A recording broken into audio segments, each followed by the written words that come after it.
구독자 여러분 안녕하세요. 박쌤입니다. 지난주에는 아주 급한 일이 생겨가지고 제가 동영상을 찍을 수가 없었어요. 그래가지고 못 올린 거에 대해서 좀 죄송한 마음이 들기는 합니다. 뭐 만약에 많은 분들이 기다리시진 않았을 것 같은데 어쨌든 간에 제가 한 약속이었는데 제가 못 지켰습니다. 그래서 이번에 어떤 책을 할까 하다가 요즘 이제 현대인들이 많이들 아프잖아요. 많이 아픈데 병원에 가면 이유가 없잖아요. 그래서 이제 왜 이유 없이 계속 아플까라는 책을 선정을 해봤습니다. 이거 미국 통합의학 최고의 의사가 말하는 만성통증 250만 시대 해법이란 얘기고, 게리 캐플런이라는 사람인데 미국에서 가정의학과 통증의학 면허를 모두 보유한 19명의 의사 중 한 명이다. 그러니까 여러 의사 자격증도 있고 뭐 이게 통증도 관련된 또 면허도 갖고 있는 의사입니다. 의사. 그래서 뭐 활동을 되게 많이 했고요. 조지타운 의대 임상 부교수로 재직 중이고, 폭스뉴스, 굿모닝 아메리카, NBC 뉴스, 그 다음에 뭐 워싱턴 포스트, 뉴욕 타임스, 월스트리트 저널 등 다양한 매체에 등장을 했고요. 어쨌든 간에 뭐 그런 의사이기도 하고 뭐 여러 가지로, 또 지은이가 도나비치라는 분인데 이 사람도 이제 공저로 나왔는데 어쨌든 이 사람도 그렇고, 주는 게리 박사입니다. 캐플런 박사인데 책 제목도 이제 우리나라로 할 때 이렇게 됐어요. 병원 가도 알 수 없는 만성 통증의 원인, 왜 이유 없이 계속 아플까거든요. 사실은 뭐 그렇잖아요. 많이들 나는 아픈데 병원 가면 아무 이유가 없다고 얘기들을 하고, 이제 뭐 그런 얘기들이 이 책에 많이 나옵니다.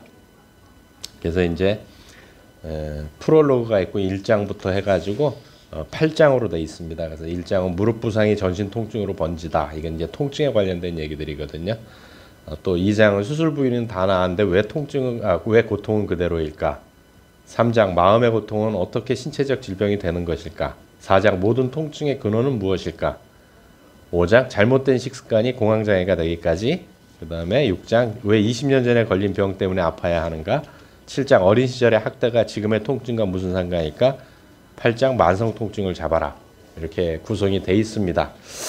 근데 이제 제목만 들어보셔가지고는 이게 뭔 얘기일까 싶으신데, 이거 사실 굉장히 다른 그 의사 선생님들도 이거 분야별로 이걸 지은 책들이 되게 많아요. 어린 시절의 학대가 지금의 통증과 무슨 관계일까? 이게 어릴 때 학대받은 것이 성인이 돼서 질병으로 그대로 나오거든요. 심신의학에 관련된 얘기인데 이것까지 다 이게 통합적으로 좀 돼 있는 책입니다. 내용도 어렵진 않아요. 그래서 이제 한번 같이 이 책을 좀 몇 주에 걸쳐서 풀어드릴게요. 프롤로그에서 완치의 길에 통합의학이 있었다라고 얘기를 합니다.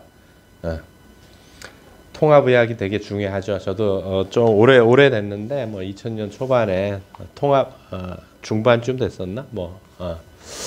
통합의료를 같이 추진을 하다가 이게 깨진 케이스가 있었는데 어쨌든 간에 통합의료가 저도 답이라고 생각을 합니다.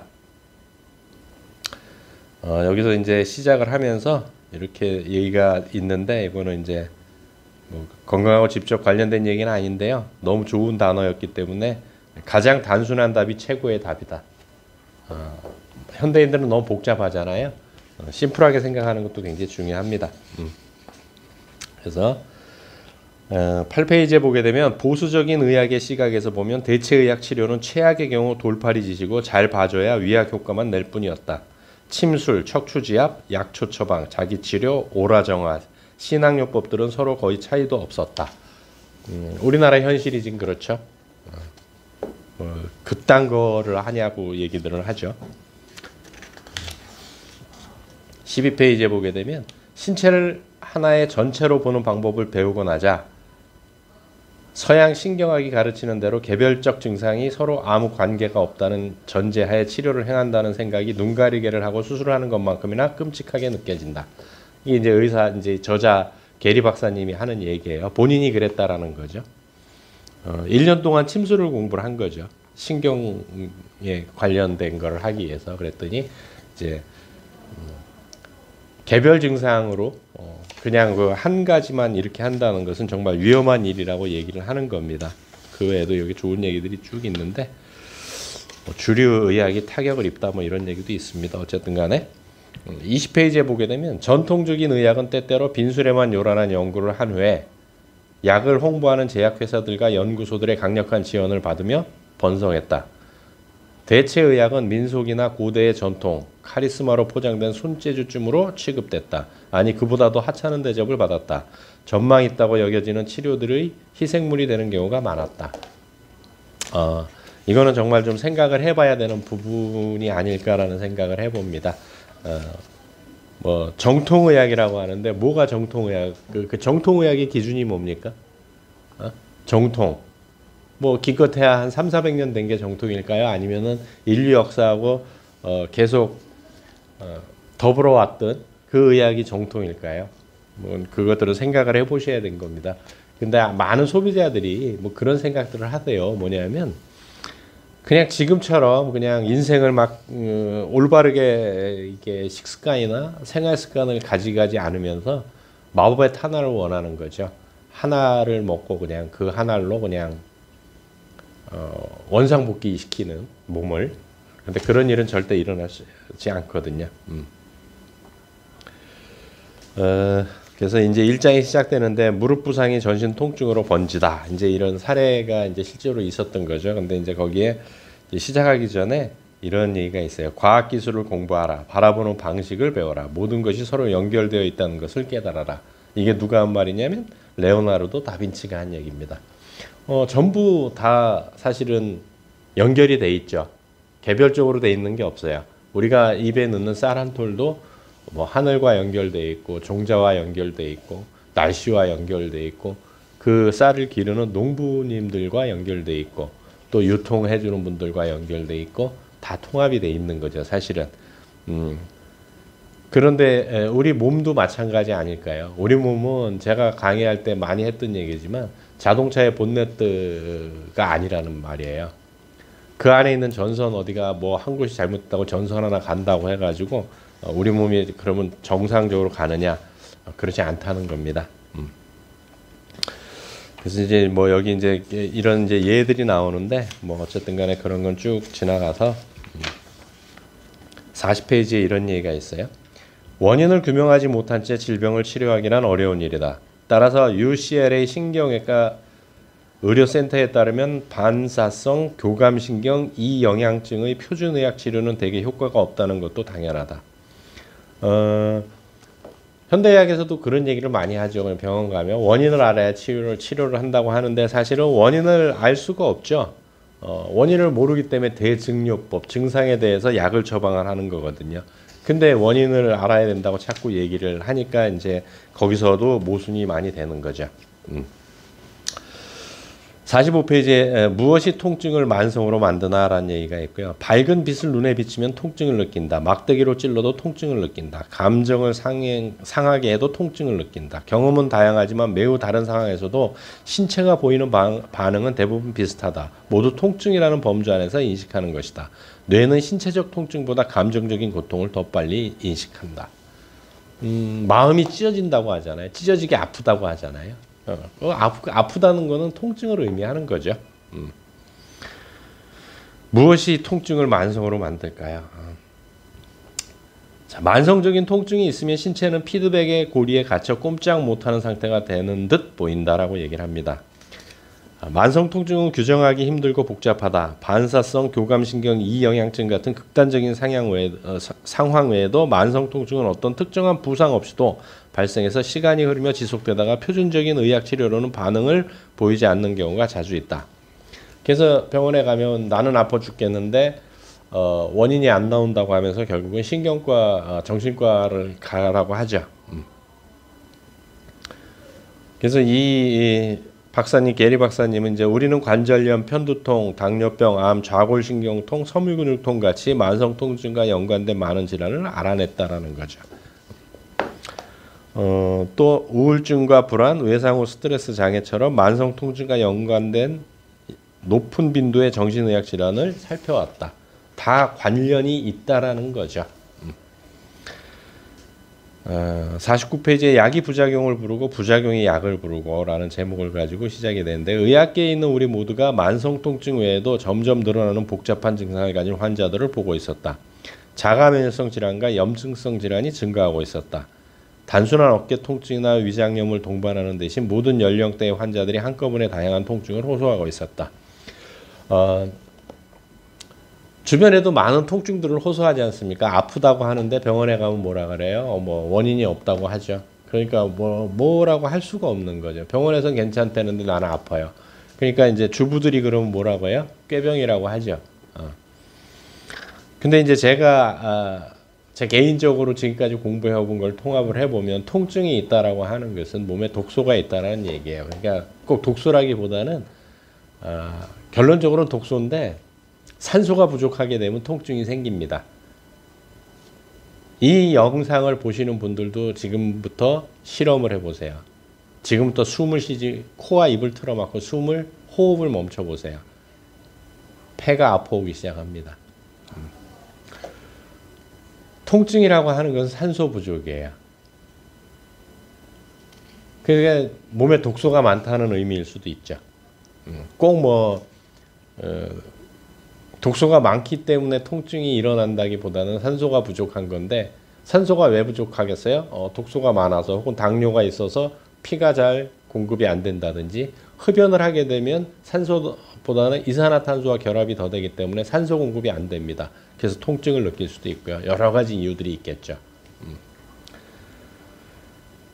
50페이지에 이런 얘기가 있습니다. 이거는 이제 의학 박사이자 가정의학 연보 편집장 커트 스테인지가 얘기한 겁니다. 치유는 관계를 필요로 한다. 이러한 관계는 신뢰와 희망 그리고 존재로서 인정받고 있다는 느낌을 준다. 그러나 우리의 건강관리 시스템은 치유를 가져다 주지 않는다. 관계를 가져다 주지도 않는다. 그것은 팔릴 수 있고 살 수 있고 수량화될 수 있고 장려될 수 있는 상품을 점점 많아지게 할 뿐이다.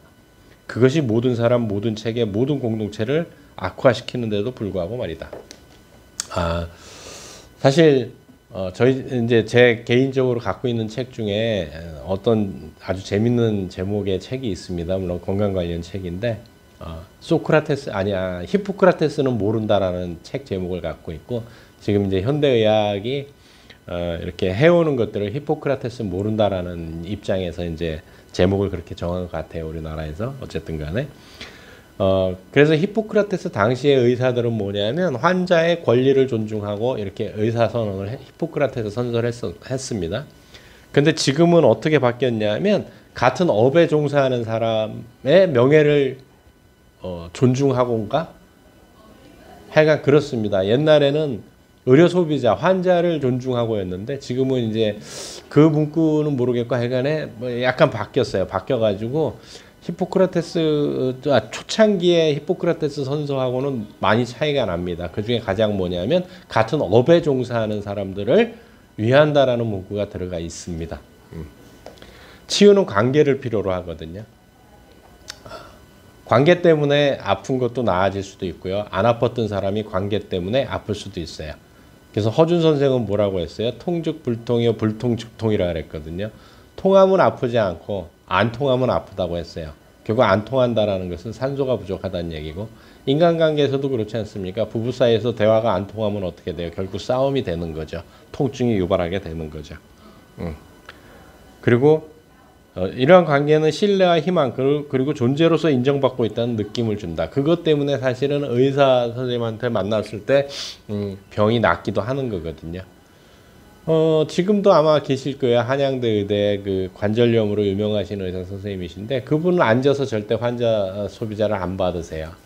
문이 열리면 그 문까지 나가셔서 아유 어떻게 지내셨냐고 얘기를 하고, 벌써 그것만 해도 환자들은 어때요? 3분의 1은 낫고 들어가는 거거든요. 지금 그렇게 정말 의사 선생님 나온 선생님들이 옛날만큼 많냐 이거죠. 지금도 물론 계시겠죠. 모든 의사 선생님이 그런다는 뜻은 아니고요. 그래서 정말 관계가 필요한 거거든요. 굉장히 중요한 얘기입니다.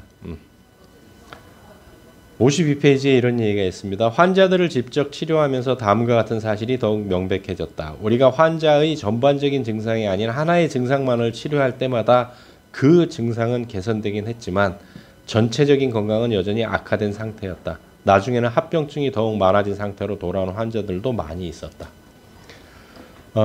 우리는 머리끝부터 발끝까지 세포가 시스템으로 돌아가고 있습니다. 어느 한 부위만 딱 했다고 해서 몸이 시스템 전체가 다 되는 건 아니거든요. 근데 많은 분들이 앞에서도 말씀드렸지만 그냥 마법의 탄환을 원하기 때문에 이런 일들이 점점 벌어지는 게 아닌가라고 생각을 합니다. 54페이지에 나는 또한 이해가 가지 않아라거나 약은 그런 부작용을 일으킬 수 일리 없어라는 단순한 이유로 환자들이 뚜렷한 증상을 못 본 척 무시하는 교수들도 많이 보았다. 그런 관행이 너무 흔해서 충격을 받을 지경이었다. 그러니까 이게 참 애매모호한 얘기들이 많죠, 사실은. 뭐 의사 선생님들도 나름 자기 입장에서는 최선을 다하는 부분이긴 하지만 57페이지에 서양의학은 격심한 외상과 질병을 치료하는 데 뛰어났지만 병인학 혹은 원인에 대한 통찰은 여전히 부족하고 수많은 만성질병을 치료하는 데 미흡했다. 우리는 만성통증 치료에 솔직히 최악이었다. 만성질환, 특히 통증으로 고통받고 있는 환자들을 대하는 방식은 훨씬 미흡했다. 이 부분을 사실은 뭐 의사 선생님이 하신 얘기지만 잘 생각을 해봐야 되는 부분입니다. 사실은 지금 질병으로 고통받는 분들이 뭐 예전처럼 어떤 뭐 바이러스나 박테리아나 혹은 무슨 뭐 그런 걸로 고통받는 것보다는 제 주변에만 해도 고혈압, 당뇨, 고지혈증, 고콜레스테롤 혈증, 혈액 투성, 다 이 만성 질환들로 고통들을 받고 있는데 서양 의학은 외상과 질병 여기엔 뛰어나지만 만성 질병을 치료하는데 미흡합니다. 지금도 미흡합니다. 그런데 그런 만성 질환들을 급성 질환 방법으로 자꾸 치료를 하려고 하니까 문제들이 생긴다고 저는 개인적으로 생각을 합니다. 64페이지에 보게 되면 약은 근본적인 문제가 무엇인지 모른 채 혈압을 낮추기만 한다. 혈압 얘기가 나오다가 얘기한 거예요. 만약 약을 복용해서 혈압이 떨어진다면 당신과 의사는 당연히 안심할지도 모른다. 그러나 우리가 정말로 알게 된 것이라고는 약이 혈압을 낮추는 효과가 있었다는 것뿐 고혈압의 원인을 치료한 것은 아니다. 그리고 약이라는 것은 사실은 낫기 위해서 먹는 건데 고혈압 약도 그렇지만 뭐 먹으면 먹을수록 늘어나지 줄지는 않지 않습니까? 독성 감염은 중급성과 마약류, 농약, 식품 첨가물 그리고 화학요법처럼 독소에 대한 반응으로서 이미 널리 인식된 질환이다. 이러한 독소들은 신체 곳곳에 손상을 일으키지만 특히 뇌와 신경계에 치명적이다. 환경적 유독성으로 고통받는 사람들에게 나타나는 증상들은 주목과 집중의 어려움, 주의력 결핍장애, 두통, 수면장애, 만성피로, 근육통, 배변장애 그리고 천식을 포함해서 매우 다양하다. 이런 지금 얘기한 이런 것들이 결국은 독성 감염이라는 거죠. 그럼 그 독성들이 어디서 오느냐? 뭐 곰팡이도 있겠고 여러 가지가 있겠지만 우리가 먹는 식생활이 굉장히 많은 비중을 차지합니다. 지금 환경적인 문제도 많지만 67페이지에 이런 얘기가 있어요. 신체가 스스로 치유할 수 없다면 의사들도 실패한다라고 돼 있습니다. 참 슬픈 얘기죠. 슬픈 얘기인데 해가 그렇다라는 거고, 전통의학이 보지 못하는 건 뭐 이렇게 해갖고 얘기들이 쭉 나오는데 전통의학이라고 한다면 우리 한의학 이런 것이 아니고요. 인간이라는 본성 자체가 우리로 하여금 바로 눈앞에 있는 옳은 것을 못 보도록 막을 수도 있다. 사실 우리는 확실한 것들을 놓치도록 고안되었다. 우리의 눈은 붙박이형 사각지대를 갖고 있다. 맹점이라고 하는 거거든요. 볼 수 없는 부분은 추측하려고 두 눈에 비친 상을 빌려오면서 두뇌가 그 간극을 보완하기 때문에 우리는 그 사실을 결코 알아채지 못한다. 그러니까 사실은 우리 맹점 때문에 자기 짝지의 얼굴을 보면 완벽하지만 사실 우리 시신경 안으로 들어가서 보게 되면 군데군데 구멍이나 있습니다. 사실은. 그러니까 그런 것처럼 놓치는 게 많다라는 얘기죠. 우리가 얼마나 쉽사리 사물을 놓치는지 잘 인식한 채 환자들의 자세와 어조 그리고 감정 상태에 나타나는 단서들을 찾으면서 가능한 한 절실하게 그들의 말에 귀 기울이는 것이 중요하다. 끊임없이 내 주제 넘는 추정을 제지하고 관련성을 찾으면서 말이다. 해답이 눈앞에 있을 때가 많지만 우리는 인간이기 때문에 그것을 볼 수 없는 경우가 많다. 그렇기 때문에 많은 시간을 들여서 사실은 상담을 해야 되는데 우리나라 의료 현실상 그게 불가능하죠. 안타깝게도 일선 의대는 의사들이 단순히 진단에 대한 것뿐만 아니라 징후에 대해서도 자기들은 옳고 환자들은 그르다고 속단하게 만드는 그들 대 우리라는 대결의식 내지 우월의식이 빠지기 쉽다. 불편한 진실은 우리는 인간의 몸과 증상에 대해 여전히 너무나 모른다는 점이다라는 거죠. 그래서 이제 빌리라는 예가 나오는데 여기 이제 무릎 때문에 온몸에 통증이 온 예들이 쭉 나옵니다. 이래서 이제 일부가 끝나는데 벌써 20분이 넘었네요. 네, 그래서 또 많이 무덥습니다. 뭐 엊그저께 또 서울에서는 35도까지 올라갔는데 충분한 수분 섭취 많이 하시고 또 너무 해 뜨거운 시간에는 좀 돌아다니는 거 자제하시고 또 건강하게 한 줄 보내고 만나 뵙도록 하겠습니다. 수고하셨습니다.